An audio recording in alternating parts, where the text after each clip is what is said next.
네, 안녕하세요. 31살 남자 직장인입니다. 어제 술을 많이 마셔서 목소리가 좀 잠겼어요. 평소보다 좀 반톤 정도 내려간 목소리로 주저리 떠들겠습니다. 네, 오늘은 사회초년생 월급 관리 방법, 루틴에 대해 좀 말씀드리고 싶어요. 네, 우선 통장을 만들 거예요. 급여 계좌이체형 통장, 그리고 청약 통장, 세 번째로는 투자용 통장, 네 번째는 비상금. 비상금 통장을 만들 건데 이 중에서 가장 중요한 게 뭐라고 생각하세요? 저는 비상금 통장이에요. 이거는 조금 이따 말씀드릴게요. 먼저 급여이체용 통장을 만들 건데 이거는 주거래 은행 쓰시면 돼요. 아니면은 회사에서 지정한 은행이 있다. 그럼 거기서 급여이체용 계좌를 하나 여실 거고 여기에다가 카드, 뭐 체크카드나 신용카드 연동해서 연결을 시킬 거고 공과금도 빠져나갈 거고 각종 비용을 다 빠져나가게 할 거예요. 어떤 전문가분들은 생활비 통장과 공과금 통장을 따로 만들라고 하는데 제가 해봤거든요. 결국엔 나가는 돈이에요. 그냥 나가는 돈은 하나로 묶으세요. 그래서 조금 귀찮아지지 않게 손이 많이 가지 않게 하시는 것도 사실 좋은 방법인 것 같아요. 이 급여이체 통장에서 제일 중요한 게 뭐냐면 빠질 거 다 빠지고 영원을 만드시는 거예요. 이게 보통 입출금이 자유로운 그 요금을 계좌잖아요. 이런 계좌들은 이율이 굉장히 낮아요. 그러니까 돈을 묶어두는 것보다 못한 거죠. 어떻게 보면 그냥 방치된 돈이라고 생각하시면 돼요. 여기 그냥 들어가 있다 돈이 그럼 방치돼 있는 돈이에요. 그래서 여기를 영원을 만들고 이걸 어디로 빠져나가게 할 거냐? CMA예요. 비상금 통장. 제가 CMA를 추천하는 이유는 이게 매일 이율이 이자가 붙거든요. 큰 돈은 아닌데 언제든지 빼고 넣고 할 수 있는 계좌면서 매일 이율이 붙는다. 이게 비상금용으로 딱이거든요. 현금화 시키기 좋은 계좌가 뭐 주식이라고도 말을 할 수 있는데 그것도 3일이 걸려요. 영업일로. 이렇게 현금으로 회수되는 데까지. 그러면은 지금 당장 필요한데 쓸 수가 없는 거잖아요.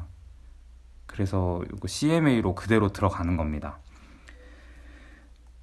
두 번째 필요한 통장이 청약 통장이에요. 보통 청약 통장은 부모님이 많이 들어주시거나 아니면 한 20살 정도 됐을 때 매월 10만 원씩 넣고 이러시거든요. 근데 청약 통장에 대해 간략하게만 말씀드릴게요. 이게 이제 분양을 받으려면은 기본적으로 청약 예금이나 주택 청약 종합저축이 있어야 돼요. 이게 자격이거든요. 어떻게 보면. 그래서 이제 가지고 있는 건 당연한 건데 매월 10만 원씩 인정을 해줘요. 더 넣어도 매월 10만 원씩만 납입 인정을 해주거든요. 그래서 이번에 공공분양 최저 커트 보면은 한 1600, 1700만 원 선에서 끝나거든요. 계산해 보면은 14년, 15년은 넣어야 된다는 거예요. 매월 10만 원씩. 그렇게 해야 좀 값싸게 그 주변 시세보다 싸게 나온 공공분양을 잡을 수가 있는 거예요. 네, 청약청장은 꼭 들으시라고 말씀드릴게요. 그리고 이게 소득공제도 되거든요. 무주택 세대주 분들에게, 그러니까 저같이 따로 혼자 독립하신 분들 있잖아요. 전입신고하고 이런 분들을 대상으로 연말정산 때 소득공제 주거든요. 연 240만 원. 월 20씩 넣으시면 240이잖아요. 그래서 보통 청약저축에다가 매월 10만 원씩 넣는데 저는 소득공제 받으려고 매월 20만 원씩 넣어요. 그리고 세 번째가 투자용 통장인데 이거는 그냥 증권 계좌 하나 여시면 될 것 같아요.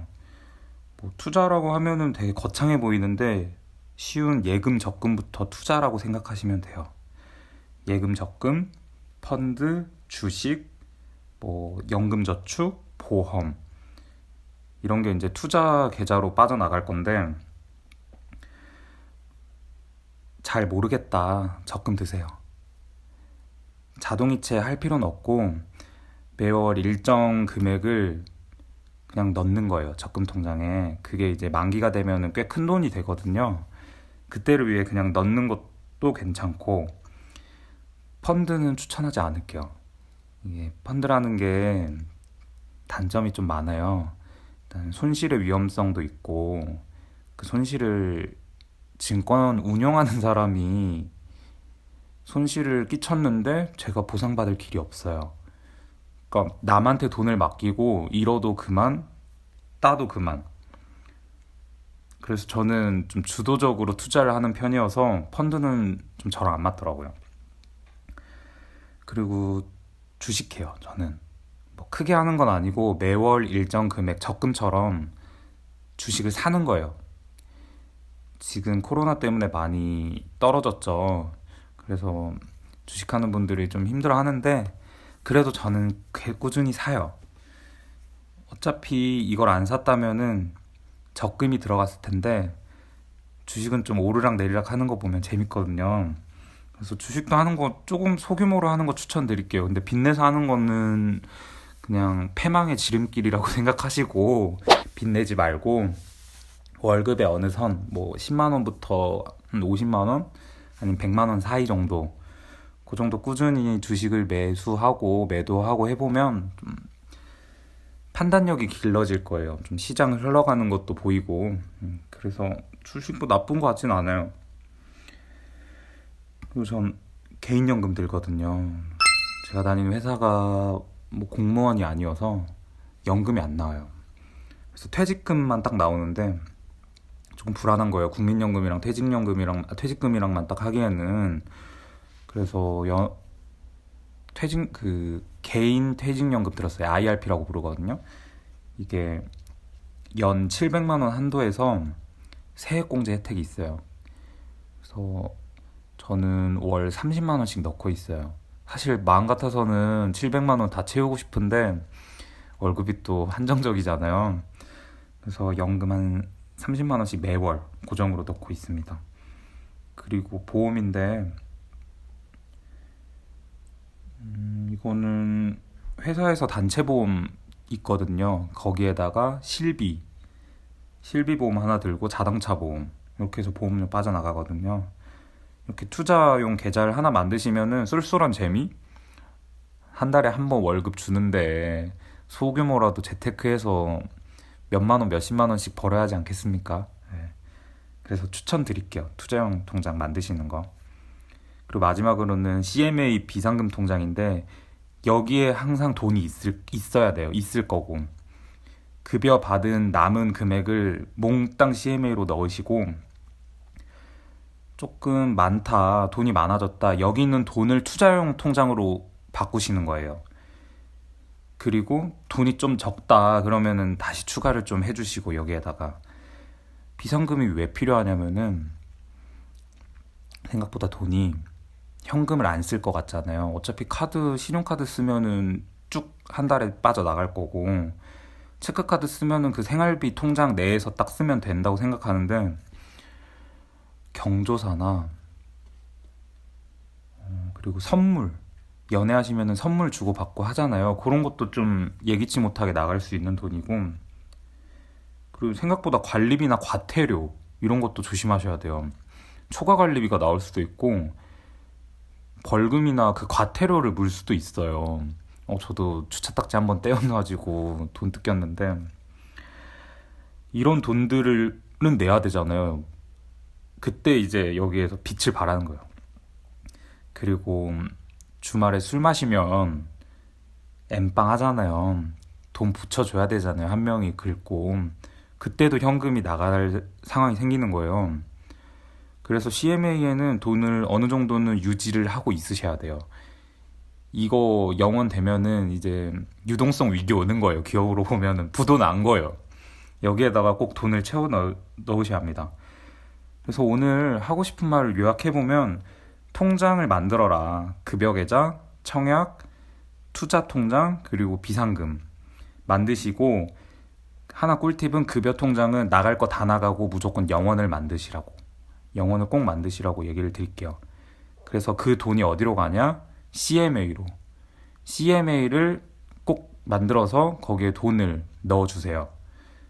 그리고 하나 더 말씀드리면 청약을 잘 이용하시라는 거예요. 청약이나 그 IRP 같이 세금 혜택, 소득 공제 이런 상품을 잘 활용하면 13월에 월급이라고 하잖아요. 연말정산으로 월급 한 번 더 받으실 수 있는 거예요. 어렵지 않죠? 딱 이렇게만 하시면은 목돈을 굴려 나가고 목돈을 모을 수 있는 루틴이 된 거니까 이제부터 일 열심히 하면 될 것 같습니다. 두서없이 또 얘기한 것 같은데 지금까지 들어주셔서 정말로 감사합니다.